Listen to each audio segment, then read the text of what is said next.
చూడండి, మీకు ఇప్పటి వరకు ఇండియన్ కాంట్రాక్ట్ యాక్ట్ ఏ సంవత్సరం అని చెప్పాను? పొద్దున కూడా చెప్పాను 1872 సార్. 1872 కాదు, ఇంకా సంవత్సరం రాలి. 1872, 1872. నువ్వు 80-72 అన్నట్టు నువ్వు 80 అన్నావు. 1872. Okay. Sale of goods act ఎప్పుడని చెప్పాను? 1930. Very good. తర్వాత ఇంకొకటి గుర్తుపెట్టుకోవాల్సింది, కన్జ్యూమర్ ప్రొటెక్షన్ యాక్ట్. అది ఎప్పుడు అంటే మీకు మొన్న చెప్పాను, 1986. Khopra, consumer protection act. ఇది ఎందుకు చెప్తున్నాను అంటే మీకు సిలబస్లో ఉన్నదని మాత్రమే కాదు, చాలా ఇంపార్టెంట్ టాపిక్. మనం నిజ జీవితంలో కన్జ్యూమర్గా చాలా సందర్భాల్లో మోసపోతాం. మొన్న అమ్మాయి గోల్డ్ చూపించాం మీకు, అవునా? ఏదో కొంటాము, అది కొంటే మంచి బెనిఫిట్ అని చెప్పి పెద్ద పెద్ద స్టార్లు మనకు అడ్వర్టైజ్మెంట్ ఇస్తారు. మనం ఏది కొనాలన్నా ఇవాళ రేపు అడ్వర్టైజ్మెంట్ చూస్తున్నాం కదా, అవి చూసి మనం కొంటాము, కొన్నాక మోసపోతాం. మరి ఎవరికి కంప్లైంట్ చేయాలి? కోర్టులను ఆశ్రయించాల్సి ఉంటుంది నార్మల్గా. మీకు తెలుసు కదా, కోర్టులలో ఎన్నో సంవత్సరాల తరబడి తీర్పులు తొందరగా రావు, వాయిదాల మీద వాయిదాలు పడుతుంటాయి. ఆ వినియోగదారుడు చచ్చిపోతాడు, అమ్మినోడు కూడా చచ్చిపోతాడు ఆ తీర్పులు వచ్చే వరకు. Is it correct? చాలా సందర్భాల్లో అవుతుంటాయి.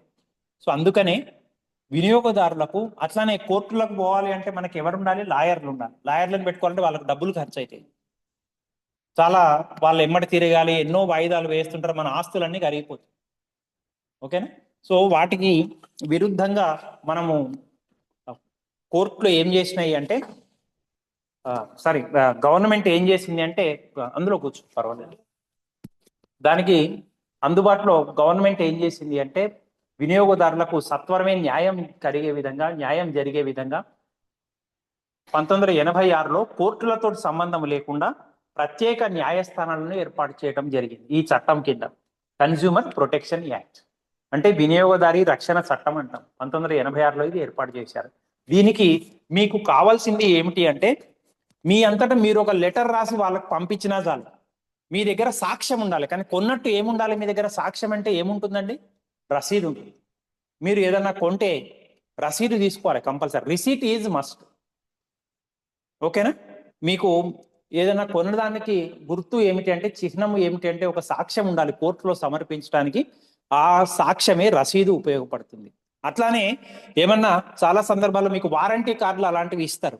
పెద్ద పెద్దవి కొంటే, టీవీనో, ఫ్రిడ్జో, ఏసీనో, లేకపోతే బండో, కారో, ఇంకేమో అలాంటి పెద్ద పెద్దవి కొన్నారనుకోండి, ఎక్కువ విలువ కలిగినవి కొన్నారనుకోండి, వారంటీ కార్డు ఉంటుంది. ఇన్ని సంవత్సరాల వరకు దానికి రిపేర్ వస్తే మేము చేస్తాము, లేదా రీప్లేస్మెంట్ చేస్తాము, పీస్ టు పీస్ రీప్లేస్మెంట్ చేస్తాము, లేదా రిపేర్ చేయించి ఇస్తాము అనే కండిషన్స్ ఉంటాయి అందులో. ఓకే. సో అలా వినియోగదారులను రక్షించడం కోసం మన దేశంలో కోర్టులతోటి సంబంధం లేకుండా ప్రత్యేక న్యాయస్థానాలను ఏర్పాటు చేయడం జరిగింది ఈ చట్టం కింద.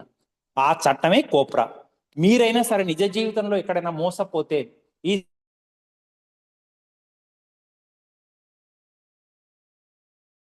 ఏం పాడుగాస్తారని అన్నారు.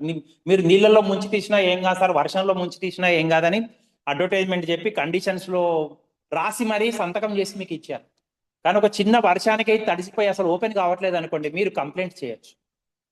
కాకపోతే మీకు ఏముండాలి? ప్రూఫ్. ఆ షాప్ లో కొన్నట్టుగా రసీదు ఉండాలి, వాళ్ళు ఇచ్చిన వారంటీ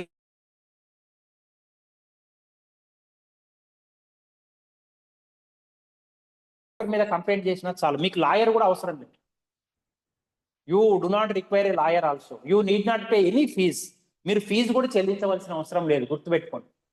ఒక లాయరు అవసరం లేదు, మీరు ఎటువంటి ఫీజు చెల్లించవలసిన అవసరం లేదు. ఒక అప్లికేషన్ ఫామ్ రాసి మీ దగ్గర ఉన్న సాక్ష్యాలు దానికి జత చేసి పంపిస్తే సరిపోతుంది. మిమ్మల్ని, షాప్ వాళ్ళను కూడా వాళ్ళు ఆ తేదీకి కోర్టు పిలిపించడం అనేది జరుగుతుంది. ఇవి ఈ చట్టం కింద ఎక్కడ ఏర్పాటు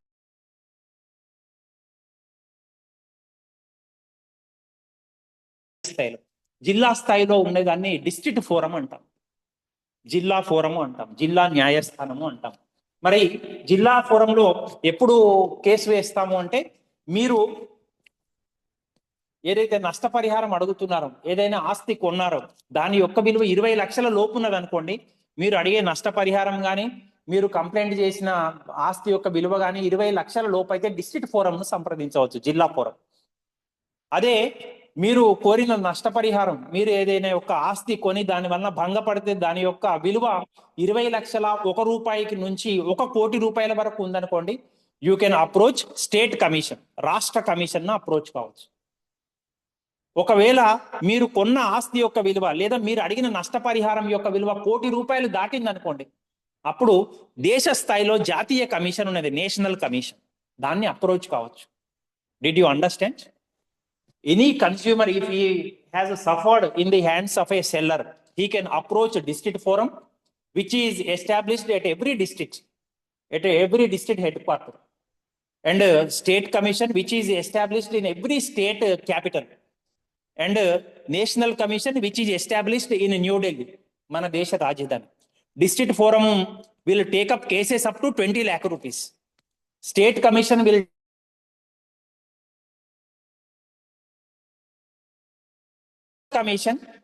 will entertain cases above 1 crore rupees. మీకు కావాల్సిన నష్టపరిహారము, మీరు కొన్న ఆస్తి యొక్క విలువ ₹1,00,00,000 పైన ఉన్నట్లయితే మీరు జాతీయ కమిషన్ను ఆశ్రయించవచ్చు. ఇంకొకటి, మాకు డిస్ట్రిక్ట్ ఫోరంలో న్యాయం జరగలేదు అని మీరు భావించారనుకోండి, ఆ డిస్ట్రిక్ట్ ఫోరం మీద కూడా రాష్ట్ర కమిషన్కు ఫిర్యాదు చేయవచ్చు. అట్లనే రాష్ట్ర కమిషన్ ఇచ్చిన తీర్పు కూడా మీకు అనుకూలంగా లేదు, మీరు సంతృప్తి చెందలేదు, you can approach national commission. మరి జాతీయ కమిషన్ కూడా ఇచ్చిన తీర్పు మీకు నచ్చలేదు, మీకు అనుకూలంగా రాలేదు, మీరు మోసపోయిన అని భావించారు, అప్పుడు మీరు ఏం చేయొచ్చు? ఇంకేమైనా ఉందా పైన? ఉంది. మన దేశంలో అత్యున్నతమైన కోర్టు ఏంటి? Supreme court. Very good. Supreme కోర్టుకు మీరు అప్రోచ్ కావచ్చు అప్పుడు. Did you understand? మన దేశంలో 3 స్థాయిలలో వినియోగదారులను రక్షించడానికి రక్షణ వ్యవస్థను ఏర్పాటు చేయడం జరిగింది. మీకు డబ్బులు ఏమీ కావు, లాయర్లు అవసరం లేదు, మీ కేసు మీరే వాదించుకోవచ్చు. No lawyer is required. Okay. జిల్లా స్థాయిలో జిల్లా ఫోరం, రాష్ట్ర స్థాయిలో రాష్ట్ర కమిషన్, జాతీయ స్థాయిలో దేశ స్థాయిలో జాతీయ కమిషన్ ఏర్పాటు చేయడం జరిగింది. జిల్లా ఫోరం ఇచ్చిన తీర్పు నచ్చకపోతే you can approach state commission. If you do not like state commission's verdict, you can appeal in the national commission. If you are not satisfied with the national commission's verdict also, you can appeal in the Supreme Court. ఓకేనా? ఈ విధంగా రకరకాల అంచెల వ్యవస్థను ఏర్పాటు చేయడం జరిగింది. మన నిజ జీవితంలో కూడా ఇది చాలా ముఖ్యమైన చట్టం. ఓకేనా? నేను మీకు చెప్పినట్టుగా మీరు సెల్ ఫోన్ కొన్నారు, మంచిగా ఏ ఐఫోనో ఏమో ₹1,00,000 పెట్టి కొన్నారు, కానీ ఓ నెల రోజుల తర్వాతనే అది పనిచేయటం బంద్ అయింది, అది ఓపెన్ కూడా కావట్లేదు. వాళ్ళు మీకు వారంటీ కార్డు ఇస్తారు కదా, 2 ఏళ్ళో 3 ఏళ్ళో 1 ఇయర్ పీరియడ్ ఉంటుంది. ఆ పీరియడ్ లోపల పీస్ టు పీస్ రిప్లేస్మెంటో లేదా రిపేర్ చేయించి ఇవ్వటమో వాళ్ళ బాధ్యత. దాంట్లో టర్మ్స్ అండ్ కండిషన్స్ ఉంటాయి. అవి చేయకపోతే యూ కెన్ కంప్లైంట్. ఇప్పుడు ₹1,00,000 విలువ అయింది, కొన్నారు మీరు సెల్ ఫోన్, అంటే ఎక్కడ కంప్లైంట్ చేయాలి? డిస్ట్రిక్ట్ ఫోరం, జిల్లా ఫోరం. చెప్పిన 20 లక్షల లోపు అయితే డిస్ట్రిక్ట్ ఫోరం, 20 లక్షల నుంచి ₹1,00,00,000 లోపు అయితే. ఇప్పుడు ఫర్ ఎగ్జాంపుల్ మీరు సినిమాలలో న్యూస్ పేపర్లలో చూస్తుంటారు, ఏదన్నా జబ్బున పడి హాస్పిటల్లో చేరిన వ్యక్తి కుడి కిడ్నీకి చేయాల్సిన వాడు ఎడమ కిడ్నీకి చేశాడు ఆపరేషన్, దానికి ఓ 70-80 లక్షలు ఖర్చు అయింది అనుకోండి, ఫర్ ఎగ్జాంపుల్ ఐఎమ్ సేయింగ్. అప్పుడు మనం ఆ డాక్టర్ రిపోర్ట్స్ కానివ్వండి, ఆపరేషన్ చేసిన రిపోర్ట్స్ కానివ్వండి, స్కానింగ్ రిపోర్ట్స్ కానివ్వండి, లేదా ఎక్స్రే రిపోర్ట్స్ కానివ్వండి పట్టుకొని ఎక్కడ ఫిర్యాదు చేయొచ్చు అండి? మనకు అయిన ఖర్చు ₹70 లక్షలు, 70 lakhs. ఎక్కడ అప్లై చేయొచ్చు, ఎక్కడ ఫిర్యాదు చేయొచ్చు? Very good, state commission. ఏమని చెప్పాను? స్టేట్ కమిషన్ అంటే 20 లక్షల నుంచి ₹1,00,00,000 మధ్య ఉంటే స్టేట్ కమిషన్. అట్లనే స్టేట్ కమిషన్ తీర్పు మీకు అనుకూలంగా రాకపోతే ఎక్కడ కంప్లైంట్ చేయొచ్చు అని చెప్పాను? National commission. నేషనల్ కమిషన్ ఇచ్చిన తీర్పు కూడా మీకు అనుకూలంగా రాకపోతే, మీకు నచ్చకపోతే you can complaint in supreme court. ఆ విధమైన వ్యవస్థ ఉన్నది. అర్థమైందండి? Okay, now you see. So consumer protection act పేరులోనే ఉందండి. కన్స్యూమర్ అంటే ఎవరు? Consumer means a person who purchases. వస్తువులను కొనేవాడు కన్స్యూమర్ అని అంటాం. చూడండి, అట్లనే కొనేవాడిని you will call purchaser also. Customer. మరి పర్చేజర్ కి కన్స్యూమర్ కి తేడా ఏమిటండి? ఉందా ఏమైనా తేడా? పర్చేజర్, కస్టమర్ ఏం తేడా కదా? Are both same. Customer, purchaser, consumer are both all same.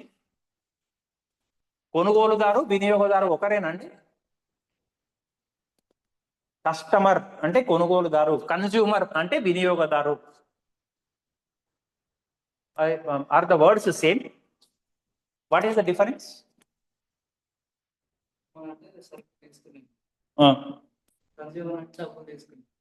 డబ్బులు తీసుకునేవాడు సెల్లర్ కదా, అమ్మేవాడు కదా.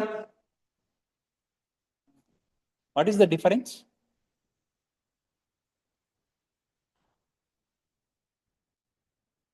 ఓకే సరే, నెంబర్ 1, నీకు పెళ్ళి అయింది అనుకో, పెళ్లి కాలేదు అవుతుంది, ఒక 5 ఏళ్ళు అయినాక అయింది అనుకో, ఓకేనా. నీ భార్య పెళ్ళి అయినాక నువ్వు పల్లెటూరులో ఉంటున్నావు, రోజు నువ్వు పట్టణానికి పోయి ఉద్యోగం చేస్తున్నావు, ఖమ్మమో ఎటో పోయి ఉద్యోగం చేస్తున్నావు, ఖమ్మమో కొత్తగూడెమో సత్తుపల్లి. నువ్వు ఒక రోజు ఆమె ఏం చేసింది, గాజుల సైజు ఇచ్చింది, సైజు ఇచ్చి కొనుక్కొని రమ్మన్నది, ఈ సైజు ఈ కలర్ గాజులు కావాలా అని చెప్పింది. నువ్వు అప్పుడు ఏం చేస్తావు? కొనుక్కొని పోతావు ఇంటికి. అప్పుడు నువ్వు కస్టమర్వా కన్జ్యూమర్వా? కస్టమర్. నీ భార్య కన్జ్యూమర్, వాడుకునే వాళ్ళను కన్జ్యూమర్ అంట. కస్టమర్ అంటే ఓన్లీ కొంటాడు.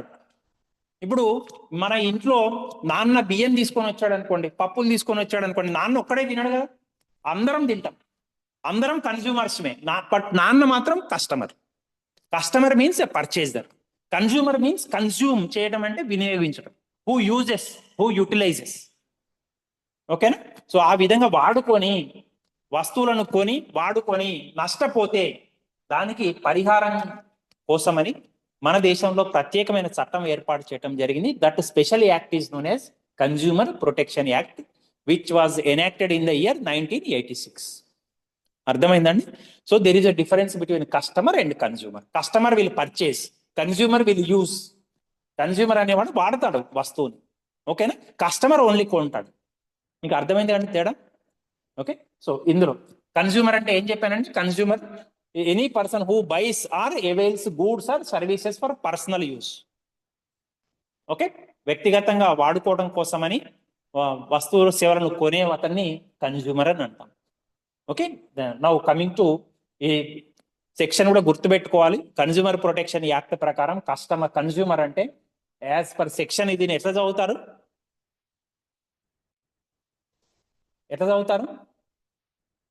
సెక్షన్ 2 ఆఫ్ 1 ఆఫ్ డి అని చదవాలి, అంతేగాని 2 బ్రాకెట్లో 1 బ్రాకెట్లో డి అని చదవకూడదు. సెక్షన్ 2 ఆఫ్ 1 ఆఫ్ డి అని చదవాలి. Okay. So consumer a person who buys any goods for a consideration. For consideration అంటే ఏంటి? ప్రతిఫలం. ఫ్రీగా తీసుకుంటే కన్జ్యూమర్ అనబడరండి, గుర్తుపెట్టుకోండి. Okay. So consumer is a person who buys any goods for a consideration. Okay, that has been paid or promised. ఇప్పటి వరకు మీరు డబ్బులు చెల్లించి ఉండవచ్చు, లేదా ప్రామిస్ అనేది చేసి ఉండవచ్చు. అంటే మీరు హామీ ఇస్తారు, రేపు పొద్దున్న చెల్లిస్తాను, ఒక నెల తర్వాత చెల్లిస్తాను, నెల ఫస్ట్కి చెల్లిస్తాను అట్లా. ఓకే. సో కన్జ్యూమర్ ఇంక్లూడ్స్ ఎవరైనా కావచ్చండి, any person who has lawful authority.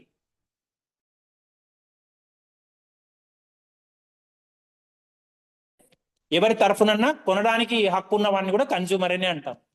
అంటే మీకు ఇంతకు ముందు చెప్పాను, పిచ్చోడు ఉంటాడు, అతని తరఫున అతను బయటికి పోలేడు, ఏమి కొనలేడు అంటే వాళ్ళ తల్లో తండ్రో సంరక్షకుడో ఎవరో కొని తెస్తారు.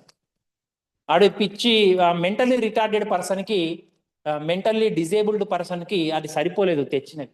అతను కోర్టు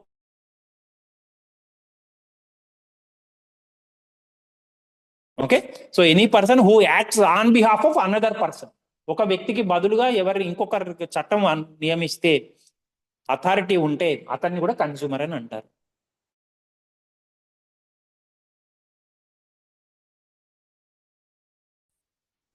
మామూలు నిజ జీవితంలో పర్సన్ అని ఎవరిని అంటాం? 2 కాళ్ళు 2 చేతులు, మనిషి. పర్సన్ అంటే మనిషి వాస్తవానికి.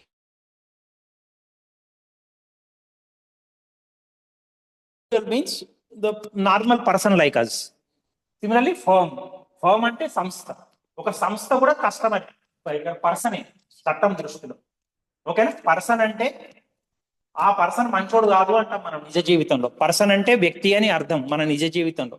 But as per consumer protection act, person means any individual like us. Similarly firm, సంస్థ కూడా అట్లనే. Hindu undivided family. Hindu undivided family అంటే ఏంటి? హిందూ ఉమ్మడి కుటుంబం. ఇప్పుడు కొన్ని సందర్భాలలో కొన్ని వ్యాపార సంస్థలు ఎట్లా నడుస్తాయండి? తాత ముత్తాతల నుంచి నడుస్తూ ఉంటాయి, వంశపారంపర్యంగా నడుస్తూ ఉంటాయి, కుల వృత్తులు కానీ కొన్ని అవి. దాన్ని ఏమంటామంటే ఉమ్మడి హిందూ కుటుంబము అంటాం, హిందూ అన్డివైడెడ్ ఫ్యామిలీ, HUF అంటాం. సిమిలర్లీ కంపెనీని కూడా పర్సన్ అనే అంటాం. అట్లనే అసోసియేషన్ ఆఫ్ పర్సన్స్ అంటే వ్యక్తుల యొక్క సముదాయం, అందరిని కూడా.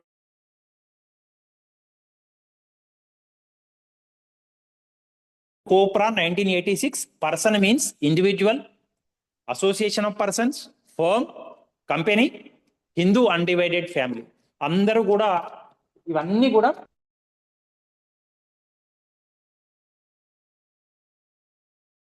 ప్రకారం. Are you able to see? Is it visible? కనపడుతుందండి? లేకపోతే ముందుకు రావచ్చు, ఇక్కడికి రావచ్చు, ఇక్కడికి రండి, పర్వాలేదు, ఇబ్బంది. ఇక్కడికి వేసుకోండి. రైట్. గూడ్స్ అంటే ఏంటి మీకు మొన్న చెప్పాను, గూడ్స్ అంటే సర్వీసెస్ అంటే చెప్పాను కదా. గూడ్స్ అంటే ఏంటి? గూడ్స్ అంటే services. Goods means which you can touch, you can see, you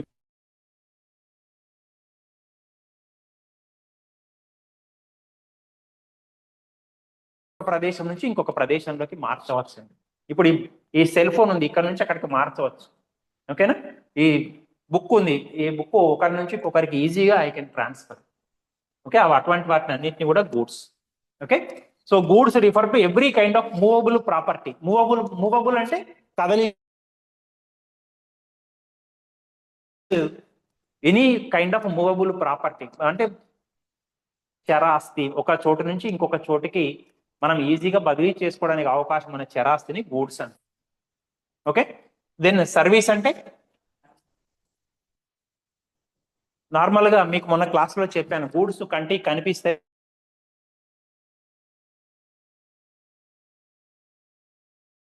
కనబడుతుంది కానీ దాంట్లో ఉన్న గ్యాస్ కనపడదు. కరెంట్ స్విచ్ మీరు వేస్తారు కానీ ఏది పాస్ అయిందా, కరెంట్ ఉందా లేదా అని ఏలు పెట్టి చూస్తామా? అంతే, స్విచ్ వేస్తాం అంతే, అది మనకు కనపడదు కానీ దాని ఎఫెక్ట్ తెలుస్తుంది మనకు. షాక్ కొడితే ఖతం అవుతుంది. ఓకేనా? Okay, so service refers to any activity carried out by a service provider for a consideration.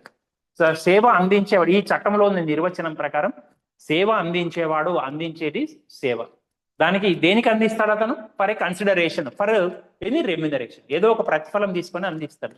మీకు మొన్న చెప్పాను నేను previous class, I told doctor will serve you, chartered accountant will serve you, lawyer will serve you, not for free, he will charge some money from you. Okay, so అవి మనం గుర్తుపెట్టుకోవాల్సిన అవసరం.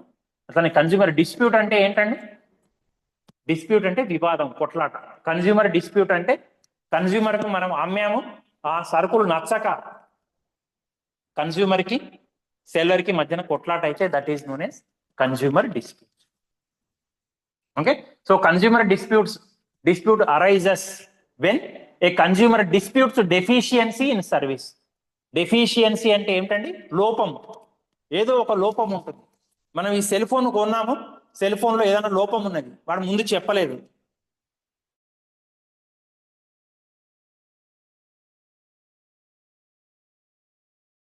దీంట్లో speaker సరిగ్గా పనిచేయట్లేదు. లెటెస్ట్ టేక్ ఫర్ ఎగ్జాంపుల్, మనం కొన్నాము, నిన్ననే కొన్నాము, ఈ రోజు ఓపెన్ చేసి మాట్లాడదామని చూస్తే మనం ఎంత ఫుల్ వాల్యూమ్ పెట్టినా కానీ మనం మాట్లాడేది అవతలకి వినపడట్లేదు. That is a deficiency in service. So there is some lag,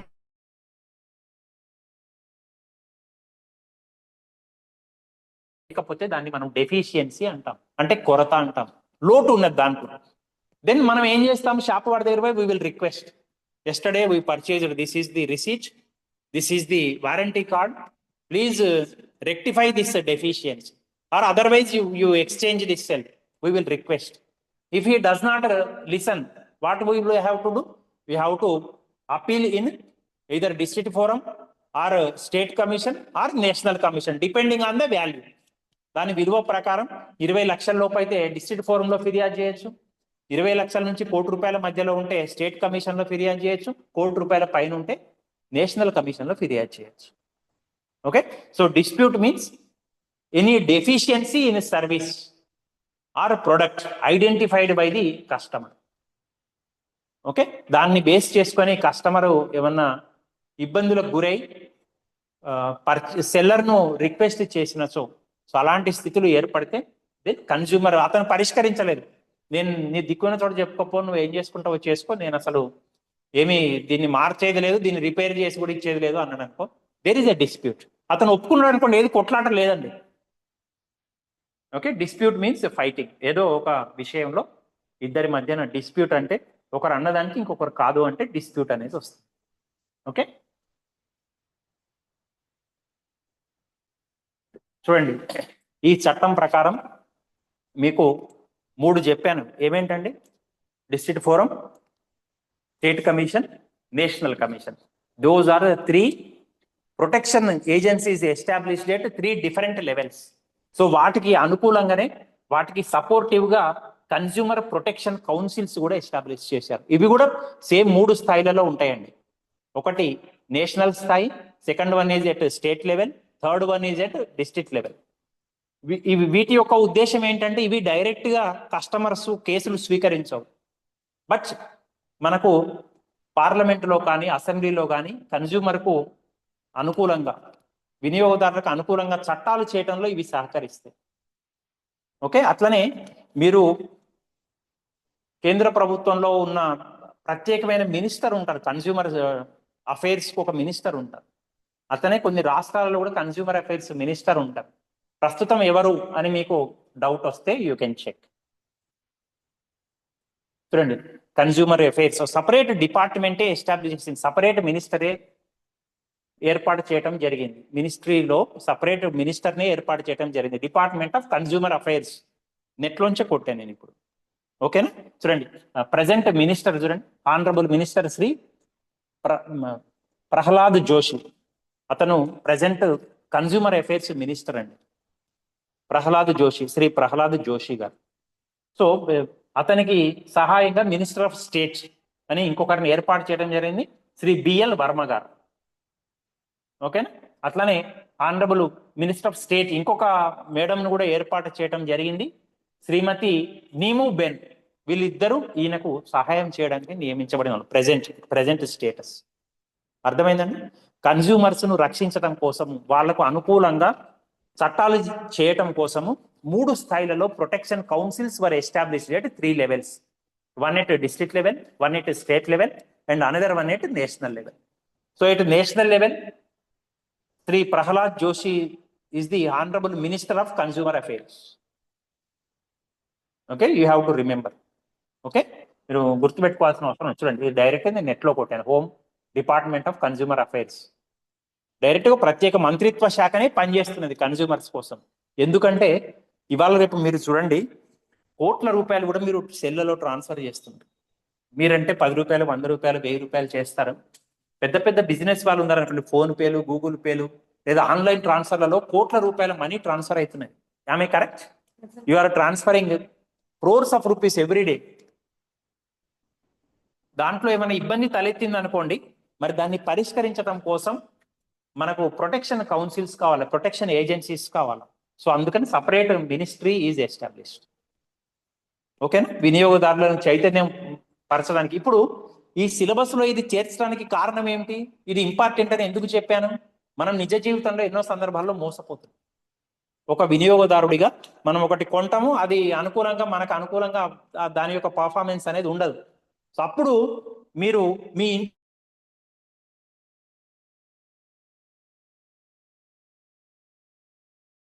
post card చూసారా ఎప్పుడన్నా? మీకు ఒకసారి చూపిస్తాను చెప్పాను కదా నేను, post card. Next class I will show you. మీరు పోస్ట్ కార్డులో లెటర్ రాసినా కానీ కోర్టు కేసు తీసుకుంటుంది, గుర్తుపెట్టుకోండి. మీకు నష్టమైంది, 10,000 20,000 పెట్టి సరుకు కొన్నారు, మీ ఇంట్లో వాళ్ళకి తెలియదు ఎవరిని కలవాలమ్మో, కోర్టుకి వేస్తే లాయర్ల చుట్టూ తిరగడానికే టైం అవుతుంది, వాయిదాల మీద వాయిదాలు అయితే లక్షలు ఖర్చు అయితే అని అనుకోవాల్సిన అవసరం లేదండి. దీనికి మీకు లాయర్ అవసరం లేదు. జస్ట్ పోస్ట్ కార్డు మీద రాసి దానికి తగిన సాక్ష్యాలను జతపరిచి, లేదా ఒక కవర్ తీసుకొని, మామూలు ఎన్వెలప్ ఉంటుంది కదా, ఈవెన్ తెల్ల కవర్లోనైనా సరే మీ వివరాలు రాసి, మీ ఫోన్ నెంబరు, మీ అడ్రస్, మీరు ఏ విధంగా మోసపోయినారు దానికి సంబంధించిన సాక్ష్యం ఏమన్నా ఉంటే అవన్నీ జత చేసి పంపిస్తే వాళ్ళు మిమ్మల్ని, సెల్లర్ని, ఇద్దరిని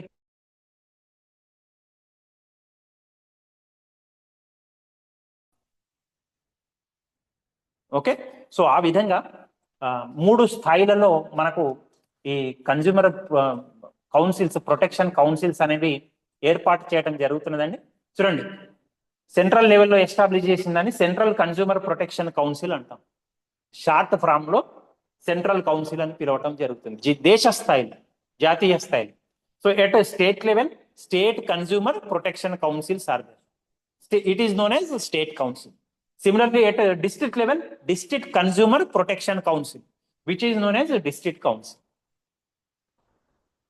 Okay, ఎట్లనైతే district forum, state forum, national forum ఉన్నాయో, ఆ ఫోరంల బదులుగా మీకు కౌన్సిల్స్ అనేవి ఏర్పాటు చేయాలి. ఫోరంలో మీరు కేసు వేస్తారు, ఇవేమో వాటికి మద్దతుగా చట్టాలు చేయటం. అట్లనే మీ వినియోగదారులు అవేర్నెస్ తీసుకొని రావడం కోసం అవసరమైన చర్యలు ఇవి మూడు స్థాయిలలో ఇవి తీసుకుంటాయి.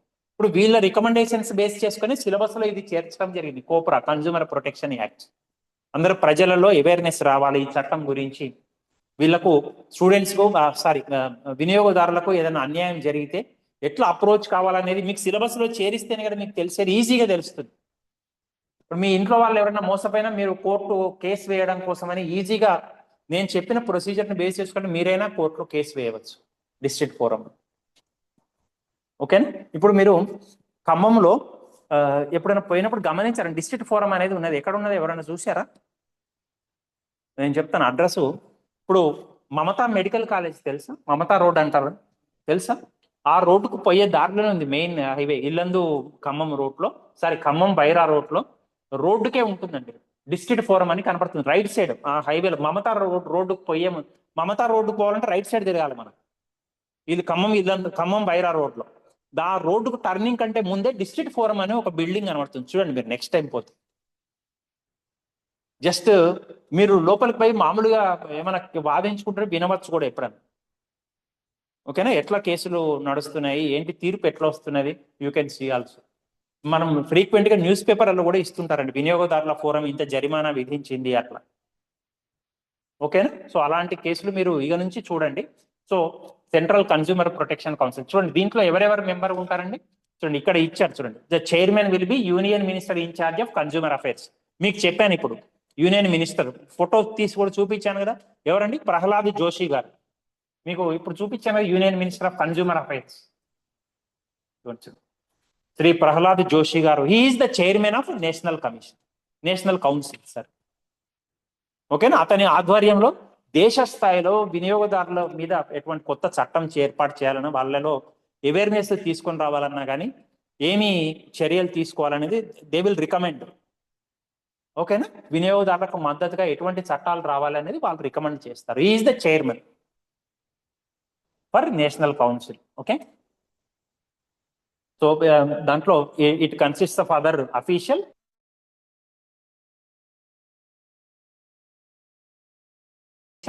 Industry and academia. అకాడమియా అంటే విద్యావేత్తలు, చదువుకున్న వాళ్ళు. దాంట్లో ఎవరెవరు మెంబర్స్ గా ఉంటారు? గవర్నమెంట్ నుంచి, government can appoint. Similarly consumer organisations, వినియోగదారుల కోసం కొట్లాడే ఆర్గనైజేషన్స్ ఉంటాయి. Some organisation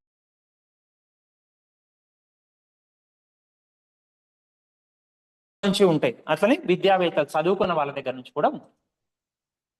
okay, so appointment ఎవరు చేస్తారు దీంట్లో? కన్జ్యూమర్ సెంట్రల్ కౌన్సిల్లో it will be done by central government. Central government ఆదేశాల అనుసారం ఎవరెవరు మెంబర్స్ గా ఉండాలని central government will pick.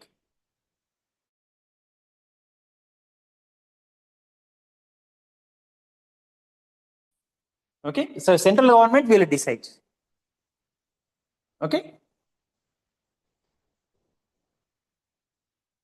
Okay, then the term of office ఎన్ని ఏళ్ళు ఉంటారు? ఇట్ విల్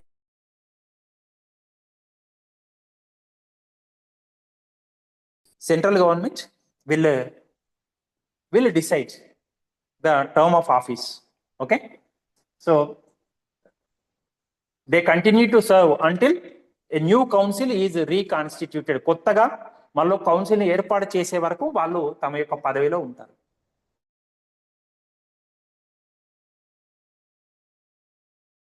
వ్యక్తిగత కారణాలతోటో లేకపోతే ఇక కొనసాగటం ఇష్టం లేకపోతేనో అతను పదవి నుంచి తొలగించుకుందా వెళ్ళిపోవాలి అనుకుంటే ఈ can tender his resignation. If a person does not like to continue, he can tender his resignation to the central government.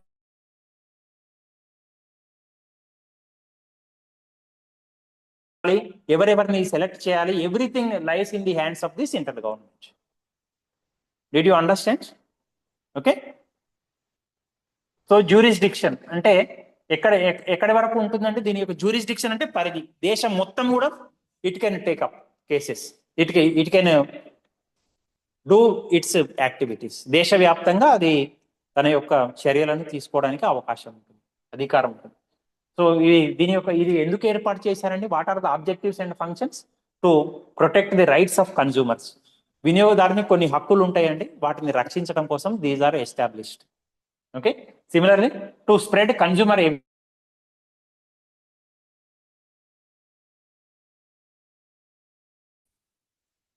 okay. So similarly to suggest policy measures, they will suggest policy measures to the central government. వినియోగదారులను రక్షించడం కోసం ఏం చేయొచ్చు అనేది చెప్తుంది. ఇప్పుడు మీరు చూడొచ్చండి, మీ సెల్లలో కూడా వాట్సాప్ లో కూడా ఆర్టిఫిషియల్ ఇంటెలిజెన్స్ తోటి వస్తున్నాయి కదా,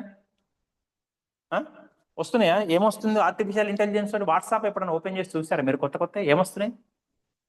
ఏఐ అనేది వస్తున్నాయి కదా, ఆర్టిఫిషియల్ ఇంటెలిజెన్స్. అలాంటి రకరకాల, ఇప్పుడు మనము మీరు ఒకసారి పేపర్లలో చూస్తే, వీడియోలు చూస్తే, మొత్తము ఒక మనిషి మొహం మార్చి ఇంకొక మనిషిని కూడా పెడుతున్నారు కదండి ఆర్టిఫిషియల్ ఇంటెలిజెన్స్ తోటి, సహాయంతో.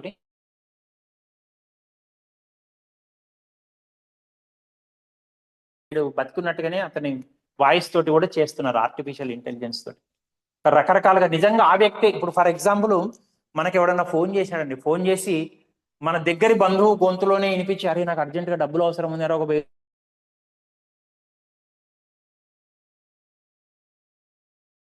దాని బదులు ఈ వాయిస్ ని పెట్టచ్చు. సో అట్లా చేసి మనం 1000 రూపాయలు తీసి మనవాడే అనుకొని, బంధువు అనుకొని ట్రాన్స్ఫర్ చేసామనుకోండి, మనం మోసపోయినట్టేగా. వాడు ఏ అకౌంట్కో చెప్తాడు, ఏదో నెంబర్కి చెప్పి ఫోన్ పే చేయమంటాడు, గూగుల్ పే చేయమంటాడు, ఏదైనా ట్రాన్స్ఫర్ చేయమంటాడు. So will be cheated. So every day latest technology ఇస్తాను, technology is being upgraded. Latest technology వస్తున్నది, ఆ టెక్నాలజీ చేతిలో మనం మోసపోయినాం అనుకోండి, మనకున్న చట్టాలన్నీ పాతవై. ఎప్పటికప్పుడు మార్చాలి అంటే ఈ లేటెస్ట్ వాటిని కూడా తీసుకొని ప్రభుత్వానికి సలహాలు ఇచ్చే యంత్రాంగం కావాలి. సో ఇవి దేశ స్థాయిలో నేషనల్ కౌన్సిల్ అనేది ప్రభుత్వానికి ఇట్ విల్ గివ్ సజెషన్స్, ఈ చట్టంలో ఈ మార్పులు తీసుకొని వస్తే మంచిది. ఆల్సో పాలసీ మెజర్స్ సజెస్ట్ చేయడం కోసమని ఈ సెంట్రల్ స్థాయిలో సెంట్రల్ కౌన్సిల్ అనేది ఎస్టాబ్లిష్ చేయడం జరిగింది. Okay. Similarly its objective, its function is to review laws. Already laws ఉన్నాయి, అవి సరిపోవట్లేదు. మీకు చెప్పాను ఇండియన్ కాంట్రాక్ట్ యాక్ట్ ఎప్పుడని చెప్పాను? 1872 అని చెప్పాను.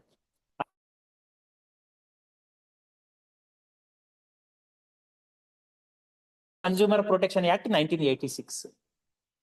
అంటే ఏంటి? Already existing laws are not sufficient, are not enough to protect the consumers. కాబట్టి వాళ్ళను రక్షించడం కోసమని ఈ ఉన్న చట్టాలను రివ్యూ చేయటం, పునఃసమీక్షించడం అనే సలహాలు అనేవి ప్రభుత్వం.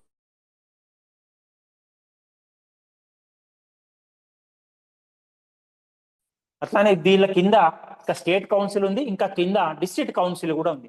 వాటికి సజెషన్స్ ఇవ్వటం కోసం కూడా ఈ సెంట్రల్ కౌన్సిల్ అనేది దోహదపడుతుంది. Did you understand?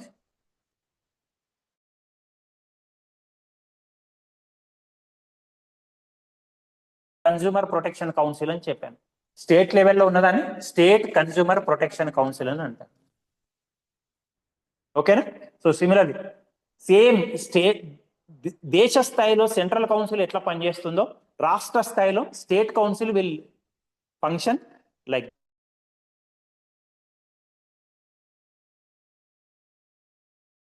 మన రాష్ట్రంలో రేవంత్ రెడ్డి గారి గవర్నమెంట్ లో ఎవరు కన్జ్యూమర్ అఫైర్స్ మినిస్టర్ తెలుసా మీకు? Do you know? తెలుసా? Do you no?